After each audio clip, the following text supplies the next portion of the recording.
Hi there, thanks for joining me today. My name is Luke Bowen. I am one of the co-founders of Experiential Simulations, and this is one of our Startup Heroes and Heroines episodes. Now, to us, a startup hero or heroine is a professor all over the world who is using experiential learning, including simulations, to help create the next generation of entrepreneurs. We have a great example of a startup hero today, Nigel Adams. He is the Program Director of Business Enterprise at University of Buckingham Business School. He had a chance to chat with us today and really prove why he is a startup hero. So let's take a listen. All right, so did you start your career at the University of Buckingham? Oh no. Okay. Have you seen a picture of me? Yes. So I don't look all that young, do I? You look like you might have started your career there a few years ago. Yeah, no, I pretend to be an academic. I'm what I refer to as a pracademic or a practical academic. I started as working for a very well-known Canadian corporation. I don't think it's Canadian anymore, called Massey Ferguson. You might have even heard of it, but if you were in the agricultural business, you'd have heard of Massey Ferguson. Okay, so you started there, and what were you doing there? Oh, I actually was I was actually what was called a commercial student apprentice in those days. This is, by the way, 1966. At the second year, there was a business studies degree in the United Kingdom. Now, there's thousands or hundreds of thousands of business studies and business degrees around the world now. Well, when I was trying to find one, there weren't any until I found one at the place which was called Lancaster College of Technology. And I did what was called a sandwich course in business studies, and I was the second year it ever started. First year was 1965. And you'll smile when I say there were 86 lads and one girl. Oh. Times have changed. So you started there, yes, times certainly have changed, and so how did that lead up to you being a professor at Buckingham now? Oh, no, don't call me a professor, please. No, I'm not one of those. I try not to be an academic. No, I'm just a program director. Okay. Now, if you want the background, you'd have to look on my website, nigeladams.com. Basically, I worked for Massey Ferguson from the age of 18 to the age of 35, and I had various jobs. It is all in export activity after I graduated, all in very strange parts of the world, such as Eastern Europe and Algeria and various other parts of the world, where we were involved in basically selling without distributors. I was directly involved in marketing and selling to customers and governments around the world.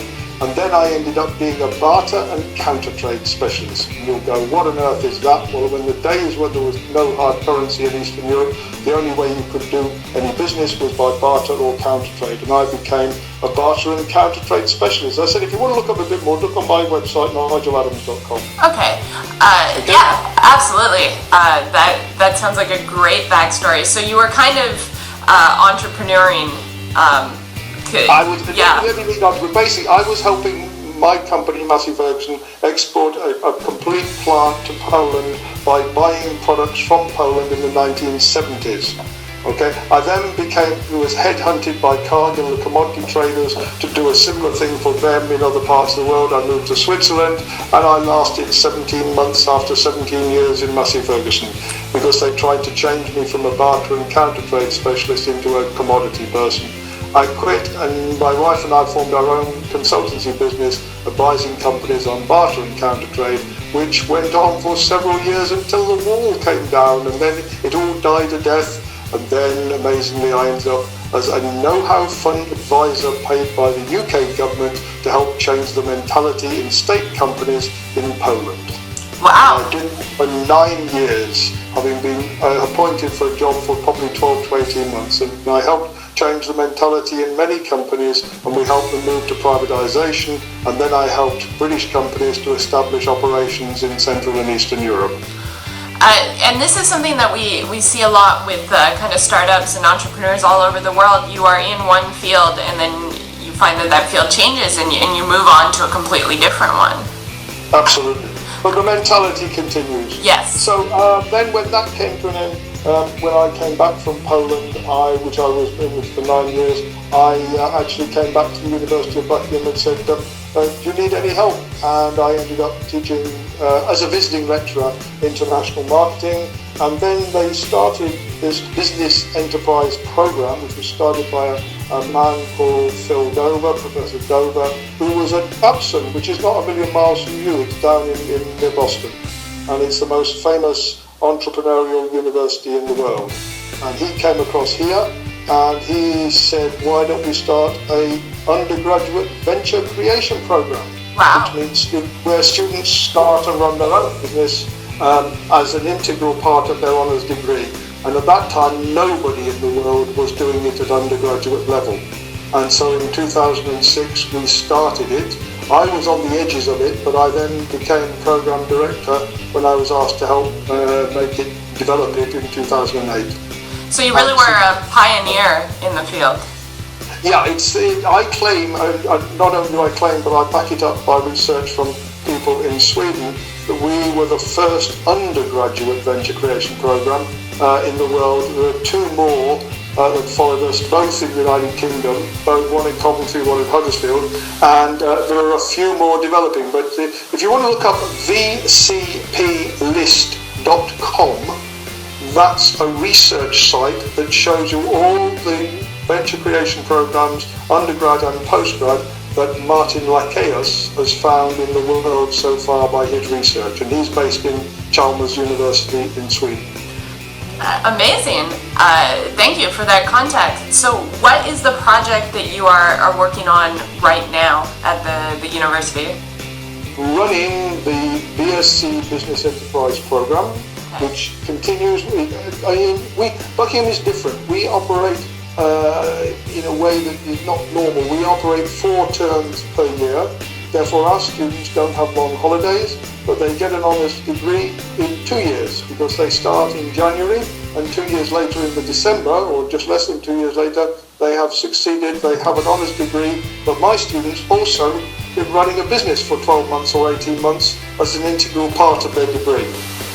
And do you find, of course, that your experience in pioneering a lot has helped be able to teach them? Yes. Well, not only that, they grow up. Yes. Because they're actually taking the theory and instantly using it, and the best ones are then even criticising quite successfully the theory because they're in the midst of using it. Is there one student, I guess, over your career there who stands out as a result of the guidance you have given them? Difficult to put one. Or a few? There is a few. There's one young man who is running a sustainable lighting business who came into my office when he was 18, and it was about the second or so year I was there. I can't remember exactly, it doesn't matter. Main point was, when he came in, I always asked the students what they want to do, because obviously they have to run a business. And most were quite boring, wanting to just do websites or something, events companies or something. And he walked in and said, I want to run a wind farm.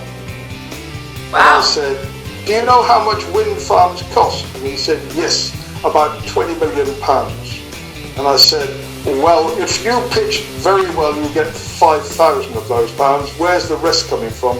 And he said, this is a few years ago, before the banking crisis, by the way. He said, banks, they're desperate to be environmentally correct. And I said, yes, but not to give a young lad of 18 £20 million. He went on to develop a project to power the Students' Union by a watermill, which is in a watermill here in Buckingham. He actually developed a project which, if we could find the finance to do it, we'd do it. But it's a 14-year payback, unfortunately, and that takes a lot of finding of people who will be willing in waiting 14 years to get a return on £100,000 investment. So you find yourself teaching these students come in kind of unaware. You teach them and they grow and they're actually becoming partners with you? They are, all of them I'm in contact with. Nobody's got away so far. And they keep coming back. That's amazing. Well, mainly, you see, we have an alumni system, but I keep an eye on them through Facebook. They're not allowed to be friends on Facebook till they've graduated, but once they've graduated, I keep an eye on them after that. And You can see more about them, by the way, if you look at our website. Have you seen our BBE website? I have, yes. Right, if you look for the graduates, and you'll find a few have been very bad and haven't given me pictures or information, I have to chase them, but there's got a lot of information on that website.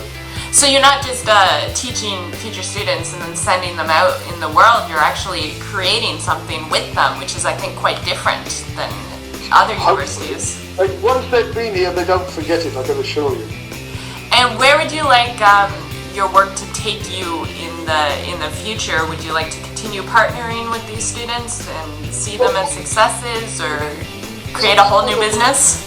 What I like to see is each year the business ideas and the businesses they come up with get better and better. That's the first thing. I want to conceive that continuing. Secondly, we're developing a master's program, a very different master's program, which is based on something some colleagues did in South Wales a few years ago, but then stopped because people moved from one university. So I've got some ideas for that. And we have great support of a man called Brian Kingham, who's a real entrepreneur, a serial entrepreneur who is supporting us as well. Like many universities, there are people around who love to see what we're doing, and he's very supportive, and he'd like to try and see if we can develop it even more as a bigger country. Because remember, Buckingham is small. We have less than 2,000 students. Oh, that's quite a small admin. Sorry, we know everybody. But remember, we're in the town of Buckingham, which only has 12,000 members per people. So 2,000 students, or 1,800, 2,000 students in 12,000 population is quite significant, and especially as they're from 80 different countries. Yes, I was going to ask if a lot of them are international. Yeah, mine over the years have been 26 different countries, including such places as the Faroe Islands. Wow. Yeah, that is different. But yet, you bring them all together. Now, do a lot of them stay in the UK to create businesses, or do they head back home?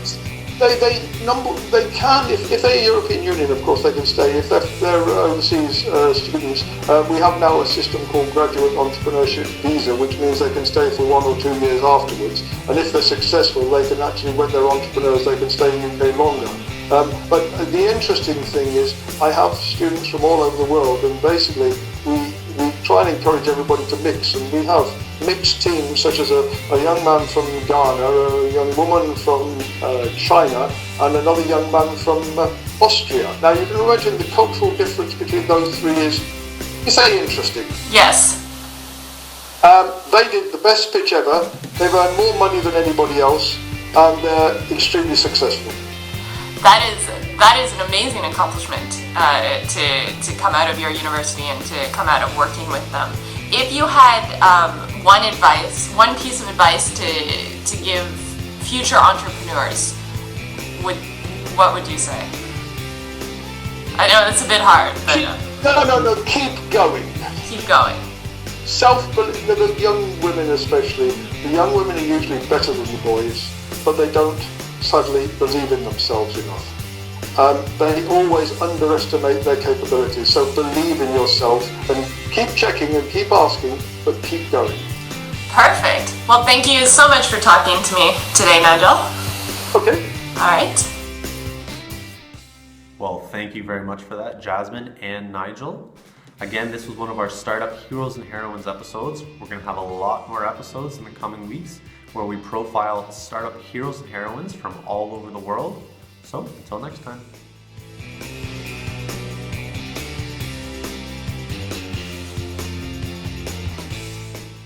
And don't forget to check us out on Twitter, Facebook, WordPress, and of course at www.experientialsimulations.com.